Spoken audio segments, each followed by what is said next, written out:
Sir ಏನಂದ್ರೆ ಇವತ್ತು ನಮ್ಮ ದೇವ್ರ ಸಿನಿಮಾ ನೋಡಿದ್ವಿ. ಒಂದು ವರ್ಷ ಆದಮೇಲೆ ದೊಡ್ಡ ಮನೆ ದೇವರು ದೊರೆ ಎಲ್ಲ ನಮ್ಮ ಅಪ್ಪು ಬಾಸು ಥಿಯೇಟ್ರಿಗೆ ಬಂದವ್ರೆ. ಅದೇ ಖುಷಿ ಬ್ರೋ. ಒಂದು ರಿಲೀಸ್ ಸಿನಿಮಾಗೆ ಅದೇ ಜನನೇ ಥಿಯೇಟ್ರಿಗೆ ಬರ್ತಾ ಇಲ್ಲ. ಆ ಟೈಮಲ್ಲಿ ರಿಲೀಸ್ ಸಿನಿಮಾಗೆ ಅಲ್ಲೆಲ್ಲ ನೋಡಿ ಫ್ಯಾಮಿಲಿ ಲೇಡೀಸ್ ಎಲ್ಲ ಬಂದಿದ್ದಾರೆ. ಅದು ಅಪ್ಪು ಅವ್ರ ತಾಕತ್ತು.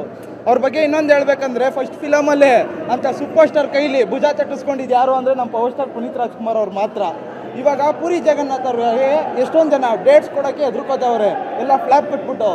ಅಪ್ಪ ಅವ್ರು ಇದ್ದಿದ್ರೆ ಕಮ್ ಬ್ಯಾಕ್ ಕೊಡ್ಸಿರೋರು. ಎಂತಕ್ಕಂದ್ರೆ ತ್ರಿಷಾ ಸೈಡಲ್ಲಿದ್ದರು, ಅವ್ರಿಗೇನೋ ಆಫರ್ ಇಲ್ಲದೆ ಆಂಟಿ ಅಂತ. ಇವಾಗ ಅಪ್ಪು ಅವ್ರ ಜೊತೆ ಪವರ್ ಮಾಡಿದ್ಮೇಲೆ ಅವರೇ ಟಾಪಿಗೆ ಬಂದರು. ಅದು ಅಪ್ಪು ಅವ್ರ ಕದರ್ ಅಂದರೆ. ಇವಾಗ ದೊಡ್ಡ ಮನೆ ಯಾವತ್ತಿದ್ರು ದೊಡ್ಡ ಮನೆನೇ ಬ್ರೋ. ಅವ್ರು ಇಲ್ಲ ಅಂದ್ರೂ ಒಂದು ರಿಲೀಸ್ ಸಿನಿಮಾನ ನೀವು ಕ್ರೇಜ್ ಹೊಡ್ಕೊಳಕ್ಕಾಗಲ್ಲ. ಪವರ್ ಸ್ಟಾರ್ ಯಾವತ್ತಿರೋ ಟಾಪೇ. ಇವಾಗ ಬಂದಿದ್ದಾರೆ, ಇದು ಹೊಸ ಅಧ್ಯಾಯ ಅನ್ಕೊಬಿಡಿ ನಮ್ಮ ಅಪ್ಪು ಬಾಸ್ತು. ಈಗ ವರ್ಷಕ್ಕೊಂದ್ಸಲ ಬಂದು ಸಖತ್ತು ಬ್ರೋ. ಹಂಗಂತ ನೀವು ತಿಂಗಳಲ್ಲ ಬರೋ ತಿಂಗಳು ಒಂದೊಂದು ಬಿಟ್ಟರೆ ಬರಲ್ಲ. ಫ್ಯಾನಿಸಮ್ ಯಾವತ್ತು ವರ್ಷಕ್ಕೊಂದ್ಸಲ. ಅವರು PRK ಅಶ್ವಿನಿ ಮೇಡಮಿಂದ ಬಂದ್ರೇ ನಾವುಗಳು ಬರೋದು ಪ್ರೀತಿಯಿಂದ. ಪ್ರೊಡ್ಯೂಸರ್ಗಳು ದುಡ್ಡು ಮಾಡೋಕ್ಕಂತ ಹೇಳಿದ್ರೆ ಆಗಲ್ಲ. ಓಕೆನಾ? ಅದೇ ಖುಷಿ. ಅಪ್ಪು ಅಣ್ಣ ಎಲ್ಲಿ ಇಲ್ಲ, ನಮ್ಮ ಹತ್ರನೇ ಇದ್ದಾರೆ.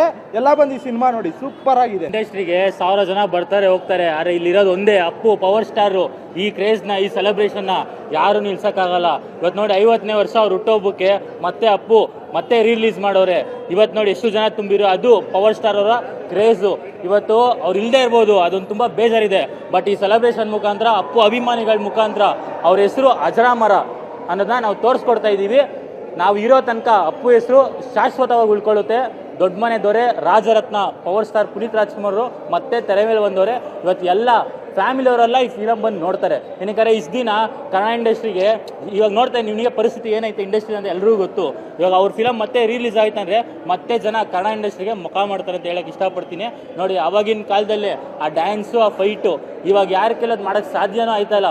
ಅವಾಗ ಮಾಡಿರೋ ಡ್ಯಾನ್ಸು ಫೈಟೇ ಯಾರಿಗೂ ಮಾಡೋಕ್ಕಾಯ್ತಲ್ಲ. ಅಂದರೆ ಅವ್ರೆಂಥ ಟ್ಯಾಲೆಂಟೆಡ್ ಪರ್ಸನ್ನು, ಅವ್ರ ಥರ ವ್ಯಕ್ತಿತ್ವ ಮತ್ತೆ ಯಾರು ಹುಟ್ಟಕ್ಕೂ ಆಗಲ್ಲ. ಮತ್ತೆ ಪವರ್ ಸ್ಟಾರ್ ಅವ್ರು ಬರಬೇಕು ಅಂತ ಹೇಳಕ್ ಇಷ್ಟಪಡ್ತೀನಿ. ಜೈ ಪವರ್ ಸ್ಟಾರ್. ಇದರಲ್ಲಿ ಇನ್ನೊಂದು ಡೈಲಾಗ್ ಹೇಳಿದ್ದಾರೆ, ಯಾರು ಏನೇ ರೆಕಾರ್ಡ್ ಮಾಡಿದ್ರು ನಾನು ನೋಡಿದ್ರೆ ನಾಳೆ ಅದೇ ಹೆಡ್ಲೈನ್ಸು ಅಂತ ಪೇಪರಲ್ಲಿ. ಅದು ನಮ್ಮ ಅಪ್ಪು ಬಾಸ್ ಅಂದರೆ. ಅವ್ರು ಇಲ್ಲ ರಿಲೀಸ್ ಸಿನಿಮಾನೇ ತಗೊಳ್ಳಿ, ಈ ಥರ ಕ್ರೇಜು. ಒಂದು ಶೋಗೆ ಬರೋ ಜನ 3 ಶೋಗೆ ಆಗೋ ಜನ ನಿಂತವ್ರೆ. ಅದು ಪವರ್ ಸ್ಟಾರ್ ಕ್ರೇಜ್ ಅಂದರೆ. ಎಲ್ಲ ಬಂದು ಟಿಕೆಟ್ ಸಿಕ್ಕಿಲ್ಲ ಅಂತ ಕಾಯ್ತಾರೆ. ಅದು ರಿಲೀಸ್ ಸಿನಿಮಾಗೆ ಅದು ರೆಕಾರ್ಡೇ ಅನ್ಕೋಬಿಡಿ. ಎಲ್ಲ ಅವರ ಅಪ್ಪು ಅವ್ರ ಹೆಸರಲ್ಲಿದೆ. ಎಲ್ಲ ಬಂದು ಸಿನಿಮಾ ನೋಡಿ ರೆಕಾರ್ಡ್.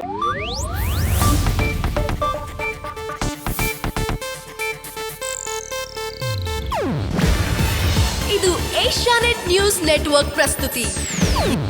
ನೀವು ನೋಡ್ತಿದ್ದೀರಾ ಏಷ್ಯಾನೆಟ್ ಸುವರ್ಣ ನ್ಯೂಸ್.